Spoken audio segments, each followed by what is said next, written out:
मित्रांनो नमस्कार. Legal knowledge with advocate वनपाल या आपल्या यूट्यूब चॅनलमध्ये आपलं सर्वांचं सहर्ष स्वागत आहे.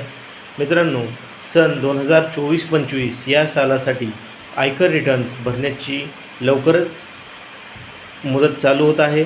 त्याचबरोबर आपण प्रिपरेशनही केलं असेल, परंतु जे करदाते नवीन आहेत त्यांच्यासाठी हा व्हिडिओ आहे. आजचा हा व्हिडिओ आहे ज्यांचं टॅक्सेबल लिमिट हे 3 लाखाच्या उत्पन्न हे 3 लाखापेक्षा कमी आहे न्यू रिझिमप्रमाणे आणि 2.5 लाखापेक्षा कमी आहे ओल्ड रिझिमप्रमाणे, त्यांनी आयकर रिटर्न हे भरण्याची गरज नाही. त्यांनी भरला नाही तरी चालेल. तरीसुद्धा ज्या करदात्यांना असं वाटतं की माझं काही व्यवहार झालेले आहेत जे टॅक्सेबल आहेत, त्यांनी आपल्या जवळच्या कर सल्लागार, वकील, CA, CS किंवा टॅक्स एक्सपर्ट असतील यांच्याशी चर्चा सल्लामसलत करून योग्य तो निर्णय घेऊन रिटर्न भरावा किंवा नाही भरावा या संदर्भात चर्चा करावी. धन्यवाद.